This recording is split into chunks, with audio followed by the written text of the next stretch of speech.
আসসালামু আলাইকুম। Shimul memorial north south school and college কর্তৃক আয়োজিত কেজি শ্রেণীর অনলাইন ইংরেজি ক্লাসে আমার কেজি সোনামণি বাবুদের জানাই অনেক অনেক শুভেচ্ছা ও স্বাগতম। কেমন আছেন বাবুরা? আশা করি আপনারা সবাই ভালো আছেন। আমিও সুস্থ আছি এবং ভালো আছি আলহামদুলিল্লাহ। বাবুরা, অত্যন্ত গুরুত্বপূর্ণ কিছু কথা বলবো আজ আপনাদের, অনেক মনোযোগ সহকারে শুনবেন। এখন যে পরিস্থিতি যাচ্ছে তাতে কিন্তু আমাদের সবসময় আমরা বারবার বলছি কি, পরিষ্কার পরিচ্ছন্ন থাকতে হবে, হাত পরিষ্কার রাখতে হবে, পুষ্টিকর খাবার খেতে হবে, তাই না? এটা কিন্তু আমাদের শুধু একদিন দুই দিনের ব্যাপার নয়, আমাদের সব সময় সারাটা জীবন ধরে যতদিন আমরা বেঁচে থাকবো ততদিন কিন্তু আমাদের সবসময় এরকম পরিষ্কার পরিচ্ছন্ন থাকতে হবে, পুষ্টিকর খাবার খেতে হবে। এই নিয়মের কিন্তু কখনোই ব্যতিক্রম হবে না। তবে হ্যাঁ, এখন যে প্যান্ডামিক সিচুয়েশন যাচ্ছে সেটা থেকে আমরা ইনশাআল্লাহ কি হব, ওভারকাম হতে পারবো। কিন্তু তার আগে একটি গুরুত্বপূর্ণ কথা, সেটা হচ্ছে আপনারা বাসায় যখন হাত ধুচ্ছেন অনেকেই আগ্রহ সহকারে কি করে যে আম্মু আব্বু হয়তো বাসায় হ্যান্ড স্যানিটাইজার রেখেছে যেটা লিকুইড বোতলে থাকে, হ্যাঁ সেটা কি করেন আপনারা সাবান দিয়ে হাত না ধুয়ে সেটা হাতে নিয়ে এভাবে করে হাত পরিষ্কার করে ফেলেন, তাই না? হ্যাঁ, এতে জীবাণু মুক্ত হয়, কিন্তু এর কিন্তু কিছু ক্ষতিকর দিক আছে, সেই দিকটা আপনাদের কিন্তু মাথায় রাখতে হবে। এই যে যখন আমরা হ্যান্ড স্যানিটাইজার দিয়ে হাতটা ধুচ্ছি তখন এইটা একটি দাহ্য পদার্থ। দাহ্য পদার্থ অর্থ কি? যখন কোথাও আগুনের কাছাকাছি যাবে সাথে সাথে কিন্তু সেখানে আগুন ধরে যাবে। তার মানে আমাদেরকে কখনোই ভুল করেও হ্যান্ড স্যানিটাইজার হাতে দিয়ে আগুনের কাছাকাছি যাওয়া যাবে না, কোনো অবস্থাতেই না। তাই এই হ্যান্ড স্যানিটাইজারটা আমরা পকেটে রাখবো সবসময়, শুধুমাত্র বাইরে ব্যবহার করার জন্য। বাসার মধ্যে থাকলে অবশ্যই অবশ্যই ব্যবহার করবেন না, এবং চেষ্টা করবেন বাইরেও যদি পানির কোথাও ব্যবস্থা থাকে তাহলে সাবান অথবা হ্যান্ড ওয়াশ দিয়ে পরিষ্কার করতে। ঠিক আছে বাবুরা, কথাটা যেন মনে থাকে। আর একটা কথা, কোনোভাবেই কিন্তু এগুলো মুখে দিবেন না, ঠিক আছে? বা হ্যান্ড স্যানিটাইজার দিয়ে হাত পরিষ্কার করে সাথে সাথে যে মুখে দিবেন সেটাও কিন্তু করবেন না, এটা কিন্তু একটা কেমিক্যাল এক ধরনের। ওকে বাবুরা, আর তাহলে এবার আমরা ক্লাস শুরু করব। ক্লাস শুরু করার আগে প্রতিবারের মতোই আমরা একটি রাইম করব। আজকে আমরা যে রাইমটা করব সেই রাইমের নাম আ বেবি, অর্থাৎ একজন শিশুকে নিয়ে একটা রাইম করব। আসেন আগে রাইমটা পড়ি। I am only a baby, as you can see. I can laugh, ha ha ha. I can cry, hoo hoo hoo. আসেন একবার অভিনয় করি, ওকে? I am only a baby, as you can see. I can laugh, ha ha ha. I can cry, hoo hoo hoo. আমরা হাসি যখন তখন দাঁত বের করে খুব মজা করে হাসি, তাই না? আর কান্না করলে চোখ দিয়ে পানি পড়ে, এভাবে করে কাঁদি। তাহলে বাবুরা চলেন এবার আমরা ক্লাসে চলে যাই। আজকে কয় তারিখ? আজকে 28 তারিখ, সোমবার। 28 তারিখে যে শীটটা আপনাদের হাতে আছে সেই শীটটা হাতে নিয়ে নেন। আর কি করবেন, পেন্সিল, ইরেজার, কাটার সবগুলো নিয়ে চেয়ার টেবিলে খুব সুন্দর করে বসে যাবেন। আমার সাথে সাথে পড়বেন এবং শীটটি কমপ্লিট করবেন। Number 1. Let's see the pictures and build a word individually with I, J, K and L. I, J, K এবং L দিয়ে আমরা কি করব, একটা করে ওয়ার্ড লিখবো, কিন্তু অবশ্যই পিকচার গুলো আইডেন্টিফাই করে। আগে দেখবো যে কিসের পিকচার আছে। দেখেন প্রথমে কিসের পিকচার আছে? এটা তো সবার বাসায় আছে, তাই না? আম্মু আব্বু কাপড় কি করে, এটা দিয়ে কাপড় ইস্ত্রি করে, ঠিক না? কাপড় আয়রন করে। তাহলে এটা নাম কি আপনারা জানেন? এটার নাম আয়রন। তাহলে আই ফর কি পেলাম আমরা? I for iron. I for iron. Iron অর্থ স্ত্রী। তাহলে আয়রন স্পেলিং করেন আমার সাথে, I R O N, iron. I R O N, iron. I R O N, iron. অনেক মজার না স্পেলিংটা? আসেন সবাই সুন্দর করে লিখে ফেলেন। প্রথমে ক্যাপিটাল আই, তারপর আর ও এন, আয়রন। আয়রন অর্থ স্ত্রী। এরপরে দেখেন তো এটা কিসের ছবি? এটা একটা জিপ গাড়ির ছবি, তাই না? জে ফর তাহলে কি পেলাম আমরা? জিপ পেলাম। জিপের spelling J double E P, jeep. J double E P, jeep. Jeep অর্থ জিপ গাড়ি। আসেন লিখে ফেলি, জে ডাবল ই অর্থাৎ ই ই তারপর P, jeep. J double E P, jeep. Jeep অর্থ জিপ গাড়ি। এরপরে দেখেন এই যে ছবিটা, এইখানে তো এই বিশেষ করে এই সময় লকডাউনের সময় যারা বাসায় আছেন বেশিরভাগ বাবুরাই মনে হয় ছাদে উঠে ঘুড়ি উড়িয়েছেন, তাই না?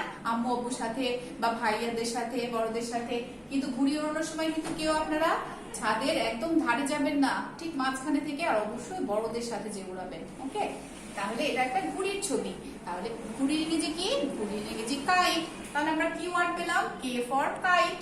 কে for kite, K I T E kite. Kite অর্থ ঘুড়ি। K I T E kite, kite অর্থ ঘুড়ি। আসেন লিখে ফেলি kite. K I T E kite, kite অর্থ ঘুড়ি। বাবুরা, আপনারা কিন্তু আমার সাথে সাথে শীটটি অবশ্যই কমপ্লিট করবেন। এটা কিসের ছবি? এটা তো আমরা সবাই জানি, এটা ঠোঁটের ছবি, তাই না?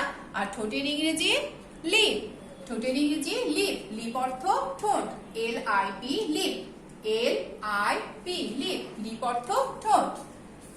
এল আই পি লিপ। লিপ অর্থ ঠোঁট। তাহলে কিন্তু আমরা 4টা ওয়ার্ড পেয়ে গেলাম, তাই না? I for iron, J for jeep, K for kite, L for leap. এরপর number 2, write the Bengali meaning of the following words. কি করতে হবে? এই ওয়ার্ড গুলোর এখন আমরা বাংলা অর্থ লিখব। তাহলে প্রথমে কি আর কোন ওয়ার্ড আছে দেখি? I R O N, iron. আমরা তো আই ফর আয়রন লিখলাম। আয়রন অর্থ স্ত্রী। আয়রন অর্থ স্ত্রী। তাহলে স্ত্রী স্পেলিং বানানটা করেন আমার সাথে। রস্বই দন্ত শয়ে তয়ে রফালা রস্বইকার। এখন দন্ত শয়ে তয়ে রফালাটা কিভাবে লিখবেন দেখেন। দুই ভাবে আমরা লিখতে পারি। হ্যাঁ, ছোট্ট করে একটা দন্ত স আর এ, এই যে এটাকে বলে এ, কিন্তু যখন এটা মাত্রা হয়ে যায় তখন এটাকে বলা হয় তয়ে রফালা। তাই নিচে এইভাবে করে দিতে পারি। ওকে, আবার এভাবেও লিখতে পারেন। দেখেন, দন্ত শটাকে এরকম গোল করে নিয়ে তারপর নিচে এভাবে। তাহলে এখানে দুটোর অর্থ কিন্তু একই। দন্ত স, নিচে তয়ে রফালা। ওকে, তাহলে স্ত্রী বানান রস্বই দন্ত শয়ে তয়ে রফালা রস্বইকার, স্ত্রী। রস্বই দন্ত শয়ে তয়ে রফালা রস্বইকার, স্ত্রী। আসেন লিখে ফেলি। প্রথমে অবশ্যই রস্বই হবে, তারপর আবার একটা রস্বইকার, এখানে ছোট্ট দন্ত স, নিচে তয়ে রফালা, স্ত্রী। এভাবেও লিখতে পারেন, আবার গোল করেও লিখতে পারেন। ওকে, এবার J double E P jeep. Jeep অর্থ জিপগাড়ি। জিপ অর্থ জিপগাড়ি। বানান করেন আমার সাথে। বর্গীয় জয়ে দীর্ঘইকার প, জিপ গাড়ি। গয়ে আকার, ডয় শূন্য রয়ে রস্বইকার, জিপ গাড়ি।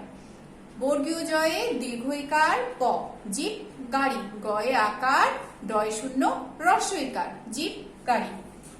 আসেন এবার লিখে ফেলি। জিপ বর্গীয় জ এ কি হবে? দীর্ঘইকার, তারপর প, জিপ গাড়ি।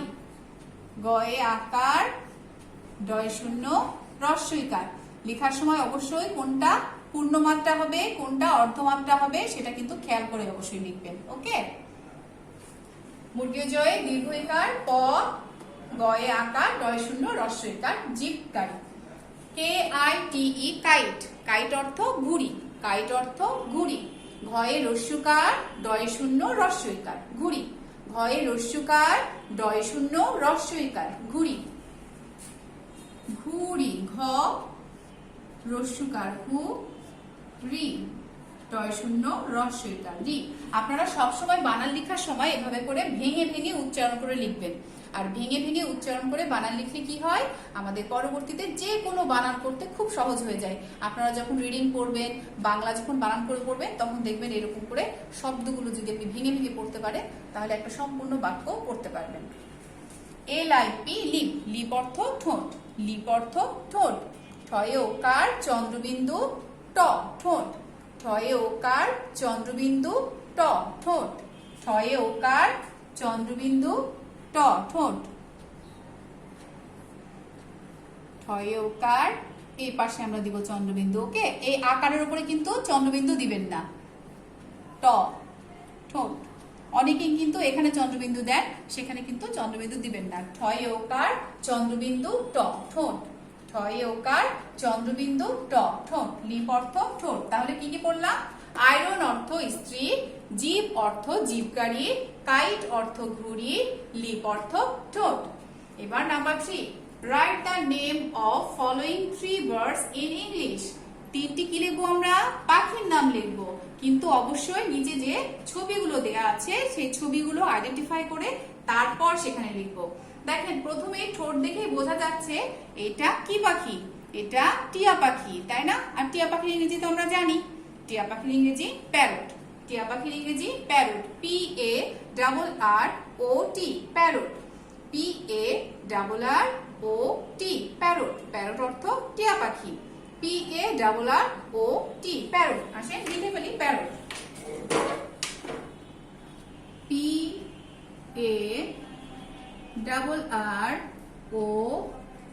প্যারট। প্যারট অর্থ টিয়া পাখি। এরপরে দেখেন এটা কিসের ছবি? এটা তো জাতীয় পাখির ছবি। আর জাতীয় পাখি কি আমাদের? জাতীয় পাখি দোয়েল। দোয়েলের ইংরেজি কি? ম্যাগপাই। ম্যাগপাই অর্থ দোয়েল, তাই না? তাহলে এটা আমরা এখানে কি লিখবো? এখানে লিখবো আমরা ম্যাগপাই। ম্যাগপাই বানান করে MAG, ম্যাগ, PIE, magpie. MAG, ম্যাগ, PIE, magpie. Magpie অর্থ দোয়েল। MAG, ম্যাগ, PIE, magpie. আসেন লিখে ফেলি, MAG, ম্যাগ, PIE, ম্যাগপাই। তাহলে আমাদের ন্যাশনাল বার্ড কোনটি? আমাদের national bird magpie. National bird অর্থ জাতীয় পাখি। জাতীয় পাখি কোনটি? দোয়েল। এরপরে দেখেন এই যে একটা পাখি, এই পাখিটা কিন্তু দিনের বেলাতে দেখা যায় না, রাতের বেলাতে বসে থাকে। হুতুম পেঁচা, পেঁচা।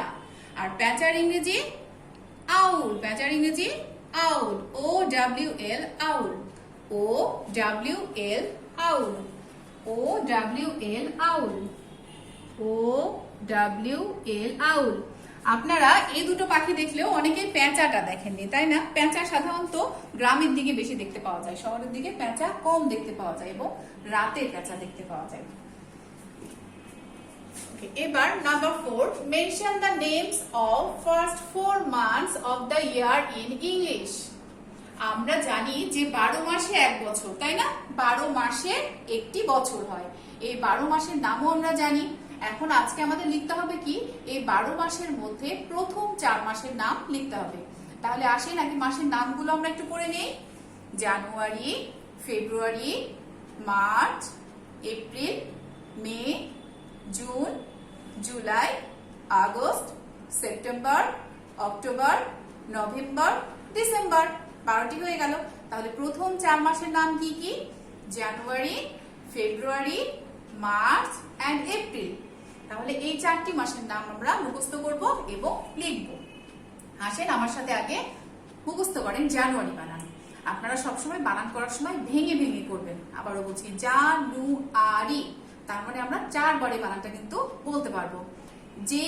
জা, NU, নু, জানু, ARY, জানুয়ারি। তাহলে 3 বার হচ্ছে, 3 বারে আমরা কিন্তু করতে পারছি, তাই না? জানুয়ারি।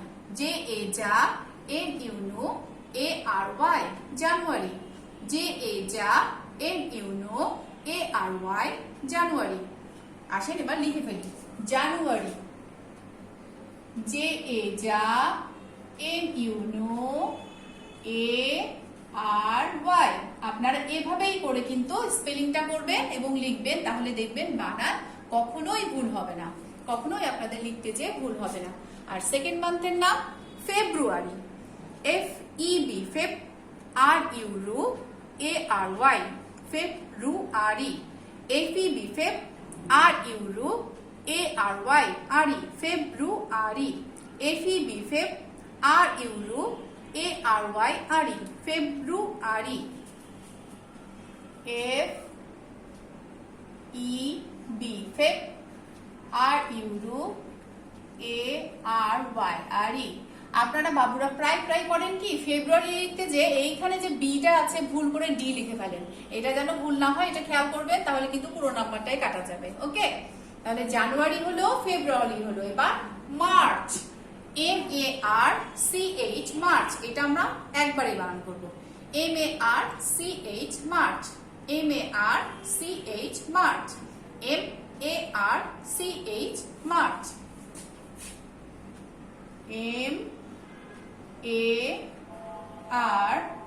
MARCH, March.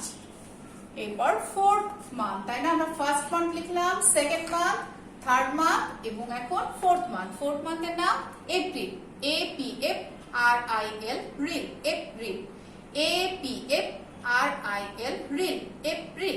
এবার কিন্তু আমরা দুই ভাগে বানান করতে পারছি, তাই না? APF, reel, RIL, reel, April. তাহলে বাবুরা দেখেন, এইভাবে করে যদি আপনারা ভেঙে ভেঙে বানান করেন তাহলে বানানগুলো খুব দ্রুত মুখস্থ হবে এবং বানানগুলো আমাদের কখনোই ভুল হবে না। এবার চলে আসি number 5। Right T if true and write F if false। আমরা কি করব? যদি সত্য হয় তাহলে কি লিখবো? T লিখবো, আর যদি মিথ্যা হয় লিখবো F। অর্থাৎ ট্রু অর্থ সত্য, ফলস অর্থ মিথ্যা। ট্রু হলে লিখবো T, ফলস হলে লিখবো F। তাহলে আমাদেরকে কিন্তু বানান করে অবশ্যই বাক্যটা পড়তে জানতে হবে। দেখেন নাম্বার A কি লেখা আছে আগে সুন্দর করে বানান করে নিজের আগে পড়বেন। কয়াকার ঠয়াকার র, কাঠের বাদ্য, বয়াকার দয় জ ফালা বাদ্য, অন্তস্থ জ দন্ত নয়ে দয় র ফালা বাদ্যযন্ত্র। কাঠের বাদ্যযন্ত্র এর, এর ইংরেজি। এভাবে করে কিন্তু পড়বেন আপনারা। রস্বই অনুস্বর, ইং রয়েকার বর্গীয় জয়ে রস্বইকার, ইংরেজি। কাঠের বাদ্যযন্ত্র এর ইংরেজি XYLO, xylophone, PHON, phone.